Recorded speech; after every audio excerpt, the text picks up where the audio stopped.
The message was never meant for Earth. It had been born in desperation, flung across the void by a coalition of ancient species who lived in a cluster of stars at the galactic rim. Their suns were dying, consumed not by time, but by something, hungrier, darker, and older than life itself. They called it the Devourer, a cosmic parasite that fed on stellar cores, leaving only cold husks where light had once burned. The transmission carried coordinates, warnings, and a plea for aid.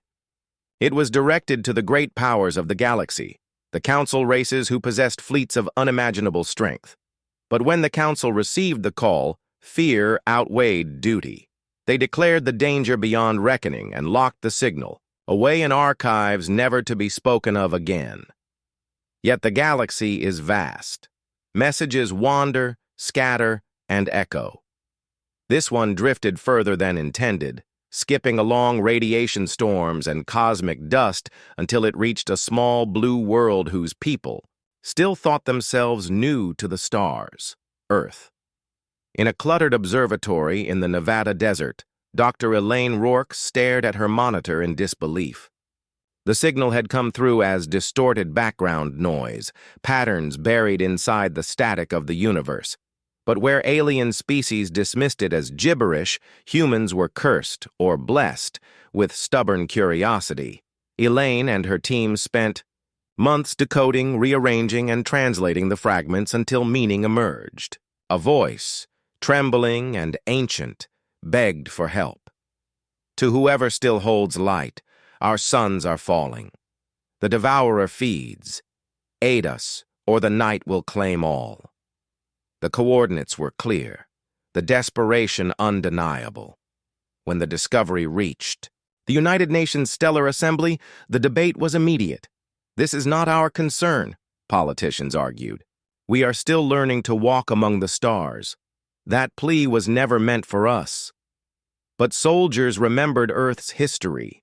Scientists remembered humanity's restless curiosity. And explorers remembered what it meant to hear a cry for help in the dark. So against hesitation and fear, the first Terran relief fleet was assembled. They were not the most advanced ships in the galaxy, but they carried with them something rarer than technology, the refusal to stand idle while others suffered.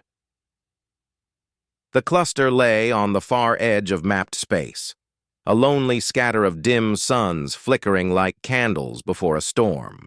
When humanity's ships emerged from faster than light, they were met not by living civilizations, but by graveyards. Worlds burned black, suns dimmed to embers, and in the distance, a shadow moved, vast, coiling, and alive. It was not a fleet. It was not a machine. It was something between both, forged of hunger and instinct. A creature that wrapped itself around stars, hollowing them from within. The Devourer. Mother of God, whispered Captain Arjun Kale of the flagship Resolute. The alien survivors, gaunt and broken, had all but given up. They had sent their message centuries ago and received no answer. To them, the arrival of fragile human vessels was laughable. What could this young species do that the mighty council could not? But humans did not arrive to despair. They arrived to fight. The first battle was chaos. Human fleets darted like gnats around a storm, firing plasma rounds, railguns, and experimental warheads. Their weapons scarred the Devourer's tendrils, but barely slowed it. In retaliation, the entity released flares of stellar fire, annihilating half a squadron in seconds. The logical choice would have been retreat.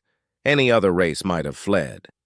But humanity had never been bound by logic when survival or compassion was at stake. On the second day, engineers aboard Resolute proposed something reckless: weaponize gravity itself. They redirected asteroids, collapsed matter into singularity charges, and hurled them into the creature's path. The detonations tore chunks from its body, forcing it back from the nearest star. On the third day, another ship, the Vanguard, sacrificed itself. Its captain, Mara Jin, drove her vessel directly into the Devourer's core, detonating its entire reactor. The explosion ripped open the creature's heart, and for the first time, it screamed. Human losses were devastating, but their stubbornness, their refusal to yield, began to turn the impossible into hope. Weeks of fighting followed. Survivors from alien civilizations who had once scoffed at humanity now joined their efforts. Under human leadership, they built traps of collapsing suns, mines hidden in asteroid belts, and lances of antimatter forged from salvaged reactors. It was not elegance. It was desperation given steel and fire, and at last, the Devourer faltered. The final strike came when the humans deployed their last and boldest gamble, the Sun Spear. They overloaded a dying star's magnetic field, shaping it into a colossal lance of plasma, and hurled it through the creature's body. The Devourer shuddered, shrieked across dimensions, and collapsed into fragments that drifted into the void. Light returned to the cluster. When silence fell, the galaxy trembled. The Council could no longer ignore what had happened. They convened in their shining halls, stunned by reports. Humans, those reckless, fragile newcomers, had done what none dared attempt. The message had never been for Earth. Humanity had stolen it from the static of the cosmos, answered it without permission, and in doing so saved not only a star cluster but countless worlds that would have been devoured next. The Council called it arrogance. The survivors called it salvation. And humanity? Humanity simply called it the right thing to do. Back on Earth, Dr. Elaine Rourke sat again in her observatory, staring at the empty patch of sky where the signal had first been heard. It was never for us, she whispered. But maybe it always was. For in the end, the stars did not care who was meant to hear. They only cared who chose to answer. It began with a song. Not music as humans knew it, but a rhythm woven into space-time itself, notes carried not on air or instruments, but on the pulse of stars. Long ago, when their empire stood tall, the civilization of the Letherians had sung that message into the galaxy, encoding words into the cosmic background. It was not art, but desperation. Their creation, a weapon vast enough to consume planets, had slipped beyond control. With their last strength, they hid it and broadcast a plea for help to those who might come after. The Council received it first. They deciphered its warning, its coordinates, its desperate poetry of survival, and then, in fear, they buried it. For if the weapon were found, if the machine were awakened, nothing could stop it. Better to forget. Better to let silence cover the Letherians' folly. Centuries passed. The stars themselves nearly forgot. But Earth did not. In the quiet plains of New Mexico, deep inside the Array for Interstellar Listening, a young scientist named Marcus Hale stared at a faint anomaly in the background hum of the universe. The data was strange, repeating pulses hidden inside the cosmic microwave radiation. Most dismissed it as interference. Marcus did not. Humans had always been obsessive about patterns. Where others saw noise, they sought meaning. For weeks, Marcus and his team tore the signal apart. They stretched, compressed, translated across spectrums until suddenly, clarity. It was a voice to the children of the stars. If you still breathe, know this. We are undone by our own hand. Our weapon lives. Its hunger is unbound. If it is not chained, it will unmake the galaxy itself. Find it. Seal it. Save those who come after. The coordinates unfolded like a star map across his screen. Marcus sat back, cold creeping through his chest. This wasn't noise. It was a warning ignored. When the message reached the United Nations Stellar Assembly, it ignited fierce debate. Out of the question, said diplomats. The Council already dismissed this long ago. It is not our burden. But if it's real, Marcus pressed, If this weapon still exists, then it is far beyond our capacity to deal with. The chamber fell to silence. Humanity was still young in the stars, still struggling to find its place, but humanity also remembered its own history, wars, fought, mistakes made, the price of silence when evil was ignored. And so, against the cautious voices, the Terran fleet prepared, not because it was wise, not because it was safe, but because the message had been heard, and they could not unhear it. The journey took them to the edge of known space, where stars thinned into lonely embers. There, hidden inside a gas giant's core, they found it. The Letherian weapon. It was no simple machine. It was alive in a way. Vast constructs orbiting a molten heart, tendrils of black metal drawing energy from the giant's storms. It fed, reshaping matter, birthing swarms of drones that slipped into nearby systems to strip worlds bare. Captain Celine Ward, commanding the battleship Dauntless, stared at the sight. "This is it," she whispered. "This is what they feared." The first skirmish nearly ended them. The drones poured out in endless waves, razor shells of metal and plasma. Human ships fought back with railguns, missiles, and sheer stubborn firepower. For every swarm destroyed, more emerged from the giant's depths. The logical choice was retreat. They were outnumbered, outgunned, and outmatched. But humanity had never been creatures of logic alone. On the second day, Terran engineers developed countermeasures, hacking into the drone's signal architecture, turning them against each other. Small victories, but costly ones. On the third day, Dauntless herself was pierced through her flank. Captain Ward ordered a ramming strike, shattering one of the weapon's great towers. The explosion lit the void, but Celine and her crew never returned.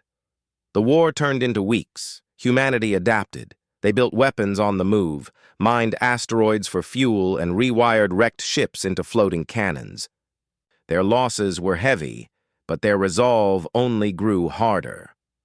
At last, Marcus Hale, now aboard the research ship Orpheus, uncovered the truth. The weapon had not simply gone rogue. It was programmed to consume. It would not stop until every resource, every planet, every star was stripped bare, and there was only one way to end it. They had to wake its heart and destroy it from within. The final assault was madness. Every surviving ship flung itself into battle, clearing a path for Orpheus. Marcus and his team dove straight into the storm of the gas giant, dodging lightning arcs and collapsing magnetic fields until they reached the central core. Inside, they saw it. The weapon's brain. A lattice of energy and metal, pulsing like a dark sun. They planted charges, knowing they would not escape. Marcus looked at his crew, ordinary men and women who had volunteered to chase a song never meant for them, and felt a strange peace. "If this is the end," he said quietly, "then let it be said humanity listened." They detonated. The gas giant roared, split apart by fire and fury. The weapon's heart imploded, dragging its swarms into silence. When the light faded, only fragments drifted where once there had been terror. The survivors limped home, battered, but alive. When the council received the reports, they were stunned into silence. For centuries they had hidden the song, too afraid to act. And yet, the youngest of them all, the species barely considered worthy of starflight, had heard the call, answered it, and triumphed where ancient powers had cowered. The council called them reckless. The galaxy called them saviors. And Earth remembered the song. Years later, Marcus Hale stood in his observatory once again, listening to the background hum of the cosmos. Silence filled the void where the Letherian's message had once been. But sometimes, if he strained his ears, he could almost imagine he heard it still. A song carried across eternity. It had never been meant for humanity, but perhaps Just perhaps, it had been waiting for them all along. The signal was not a cry. It was not even words. It was coordinates, a pulse radiating outward from the void, steady and unchanging, like the heartbeat of a ghost. The great civilizations of the Council studied it, debated it, and then turned away. Too dangerous, they decided. Too mysterious. Some whispered it was bait, left by an ancient enemy, a trap set for the curious. Better to let it fade into silence. But Earth was not yet a Council world. Humanity's scientists, scattered across a dozen frontier observatories, caught the pulse in their arrays and, true to human nature, refused to look away. Where others saw danger, they saw an invitation. Captain Elias Stroud had never been one for politics. He was an explorer first, a soldier second, and a dreamer always. When the United Nations Stellar Assembly authorized a small expedition to the Pulse's coordinates, he volunteered without hesitation. This could be anything. His first officer warned as their ship Artemis broke orbit. Stroud smiled. That's exactly why we're going. The journey carried them across weeks of faster-than-light travel through silent regions of the galaxy few had ever charted. The pulse grew stronger, clearer, until finally, its source. They emerged in a system of dying light. At its heart hung not a sun, but something that pretended to be one. It was an artificial star, vast beyond imagination. Its surface shimmered with plates of alloy, its corona laced with engineered conduits. Once, it must have blazed with brilliance. Now it flickered, failing, its heartbeat weak.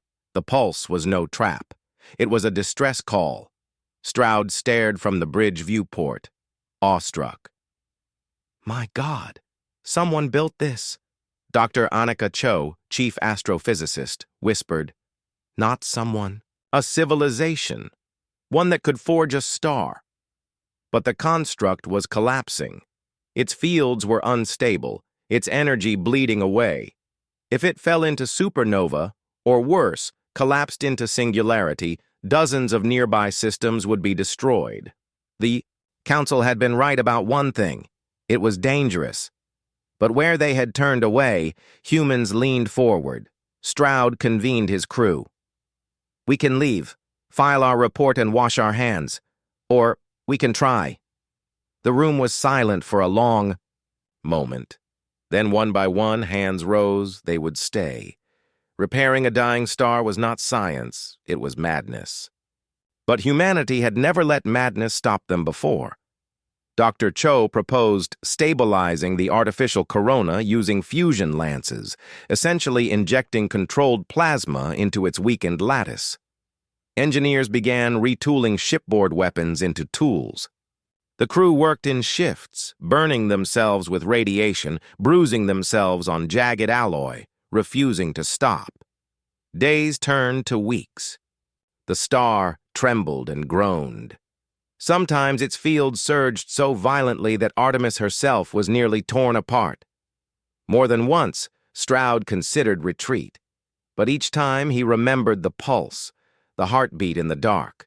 Someone had built this to protect countless lives.